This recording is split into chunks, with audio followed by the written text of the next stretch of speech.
mined gold remains obscure, can be deciphered. The Beale ciphers consist of 3 encrypted messages, supposedly revealing the location of a vast treasure buried by Thomas J. Beale in the early 19th century. One cipher remains unsolved, while another was deciphered, detailing the treasure's contents and approximate location. Welcome to the place where you'll find your perfect accommodation. If you're the owner of a hotel, motel, or a similar establishment, don't hesitate to reach out for a potential collaboration. Beale entrusted the encrypted messages to an innkeeper, Robert Morris, before disappearing. Decades later, Morris passed the ciphers to a friend, who managed to decode one before publishing all 3 in an 1885 pamphlet. Skeptics argue the story is a hoax, citing historical inconsistencies and linguistic analysis suggesting the documents are of a later origin. The supposed burial site of Beale is speculated to be on the Hale Farm in Old Pratts, Virginia. The Beale Papers, published in 1885, narrate the legend of Thomas J. Beale, an American who allegedly discovered a valuable treasure in the early 1800s in what is now Colorado. Beale and his companions mined gold and silver for 18 months before entrusting the treasure to Beale, who encrypted its location and details into 3 messages. Beale entrusted these cipher texts to innkeeper Robert Morris in 1822. This friend successfully deciphered one cipher text using a modified book cipher, revealing details of the treasure. However, the other 2 ciphertexts remain unsolved. James B. Ward published the pamphlet, but his connection to the story remains obscure. Paper number 2 of the Beale Papers reveals the detailed contents and location of the treasure, buried in Bedford County, Virginia, 4 miles from Beaufort's. The first deposit comprised over 1,000 pounds of gold and nearly 4,000 pounds of silver, made in November 1819. The second deposit, in December 1821, included nearly 2,000 pounds of gold, over 1,200 pounds of silver, and jewels valued at $13,000. The ciphertext can be deciphered using a modified version of the Declaration of Independence, with some necessary alterations. Several errors and discrepancies in the decrypted text hint at transcription mistakes and variations in different versions of the Declaration.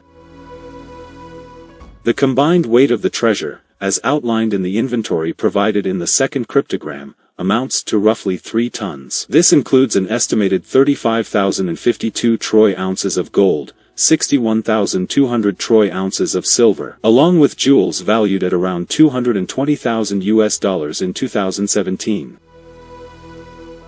The debate surrounding the authenticity of the remaining 2 ciphertexts from the Beale Papers continues, with opinions divided on whether they are genuine or hoaxes. Early analysis suggested that while the encoding was poor, the undeciphered texts contained intelligible content, though subsequent cryptographers have questioned their statistical characteristics. Linguistic analysis suggests similarities between the pamphlet's author and Beale's writing style, supporting the possibility that they are the same person. However, discrepancies exist, such as the use of words not recorded until after Beale's alleged disappearance. Attempts to decipher the remaining texts using historical documents as keys have been unsuccessful, leaving the mystery unresolved. The possibility remains that Beale used his own documents as keys, rendering further decryption attempts futile. The search for Thomas Beale's identity delves into historical records, revealing multiple individuals by that name across different states during the early 19th century. Census records from 1810 and 1820 show several Thomas Beales scattered across Connecticut, New Hampshire, Louisiana, Tennessee, and Virginia. However, gaps in census data and the practice of only recording household heads before 1850 complicate efforts to pinpoint Beale's exact whereabouts. Furthermore, the appearance of a Thomas Beale in St. Louis in 1820 adds another layer of intrigue, coinciding with Beale's alleged correspondence from the same city in 1822. Additionally, a Cheyenne legend from around 1820 speaks of treasure taken from the west and hidden in eastern mountains, adding a mythic element to the mystery.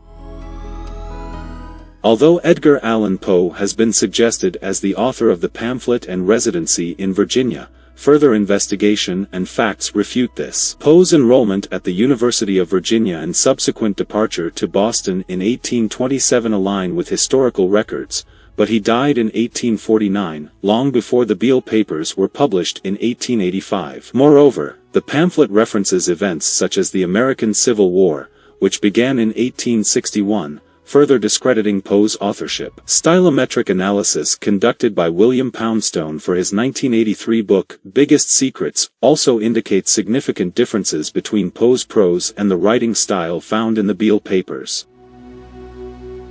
Another approach to verifying the authenticity of the ciphers involves examining statistical patterns across different number bases. Analyzing the frequency of the last digit in each number within the ciphers reveals non-uniform distributions, with digits being more prevalent than others across all three ciphers. When considering a base that is relatively prime to 10, the last digits in the unsolved ciphers exhibit uniform distribution, indicating simpler behavior compared to the non-uniform distribution. This complexity in the solved cipher aligns with expectations for an encoded message, while the simpler behavior in the unsolved ciphers raises questions. It's suggested that humans struggle to generate truly random numbers, potentially explaining the discrepancy between base 10 and other bases. One possible explanation is that the numbers were generated by a human in base 10, implying potential fraudulence in the ciphers. Despite the unverified authenticity, the allure of buried treasure in Bedford County has not waned, prompting numerous expeditions equipped with shovels and other tools in search of the vault. Over the span of more than a century, these efforts have resulted in arrests for trespassing and unauthorized excavation, including group endeavors. One notable instance involved multiple digs atop Porter's Mountain, including one in the late 1980s permitted by the landowner under the condition of a 50-50 split of any discovered treasure. However, only Civil War artifacts were uncovered, their value offsetting the costs of the expedition. The Beale ciphers have garnered significant attention across various media platforms. Numerous television documentaries, including segments in the mystery series and special of Unsolved Mysteries, as well as the 2011 episode Declaration of Independence, have explored the story. Additionally, several books and substantial online discussions delve into the mystery. The Beale ciphers were even referenced as one of the strongest passwords ever created on the National Geographic TV show The Numbers Game in 2014. Myth Hunters, also known as Raiders of the Lost Past, dedicated an episode of its third season to the Beale ciphers, while the Expedition Unknown series visited Bedford to investigate. Furthermore, in 2010, an award-winning animated short film titled The Thomas Beale Cipher was released, further perpetuating interest in the enigma.